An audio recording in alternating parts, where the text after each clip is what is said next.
6 साल के लंबे टाइम के बाद फाइनली 2 सितंबर 1945 को वर्ल्ड वॉर 2 खत्म हो जाती है और इसके बाद सब कंट्रीज के पास वर्ल्ड वॉर 2 से पकड़े गए सोल्जर्स थे जिनको सब कंट्रीज ने बंदी बना रखा था। और ऐसे कुछ कैदी रशिया ने भी पकड़े थे, जिनमें से 5 कैदियों को उस वक्त सोवियत यूनियन अपने एक खतरनाक स्लीप एक्सपेरिमेंट के लिए चुनती है और कैदियों को एक एयर टाइट चैम्बर में लाकर 2-वे मिरर के सामने खड़ा कर दिया जाता है और उनसे माइक्रोफोन के थ्रू दूसरी तरफ खड़े साइंटिस्ट बात करते हैं और उन्हें बताते हैं अगर वो इस एक्सपेरिमेंट का पार्ट बनते हैं और बिना सोए 30 दिन तक इस चैम्बर में रहते हैं तो उनको फ्री कर दिया जाएगा और वो आज़ाद होकर अपने देश में वापस लौट सकते हैं। सो अपनी आज़ादी के खातिर वो कैदी इस एक्सपेरिमेंट का पार्ट बनने के लिए तैयार हो जाते हैं। इसके बाद उनको उस चैम्बर में बंद कर दिया जाता है और उनके लिए proper food, water, toilets, sitting arrangement और पढ़ने के लिए कुछ मैगजीन्स एंड बुक्स भी चैम्बर में रख दी जाती है। और यहाँ पर आता है स्टोरी में ट्विस्ट। तो रशियंस उस एयरटाइट चैम्बर में ऑक्सीजन के साथ एक ऐसी गैस को रिलीज कर रहे थे जो कि उन कैदियों की स्लीपिंग साइकिल को डिस्टर्ब कर रही थी। सो अगर आसान भाषा में बोलूँ तो वो उन्हें सोने से रोक रही थी।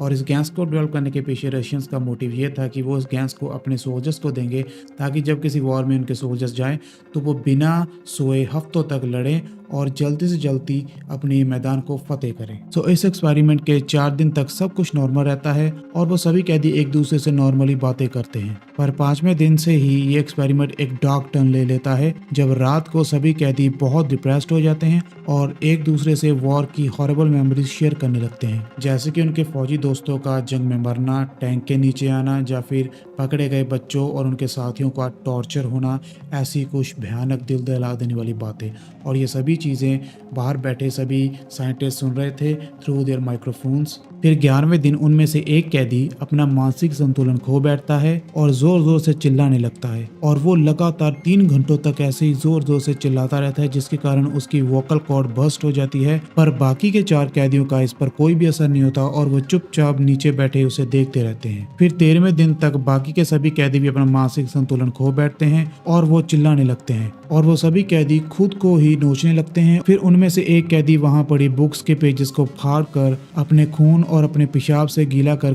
2-वे मिरर पर लगा देता है ताकि साइंटिस्ट बाहर से अंदर कुछ भी ना देख पाए। और इसके बाद अंदर पूरी तरह से सन्नाटा छा जाता है और साइंटिस्ट कुछ भी पता नहीं लगा पाते कि अंदर हो क्या रहा है।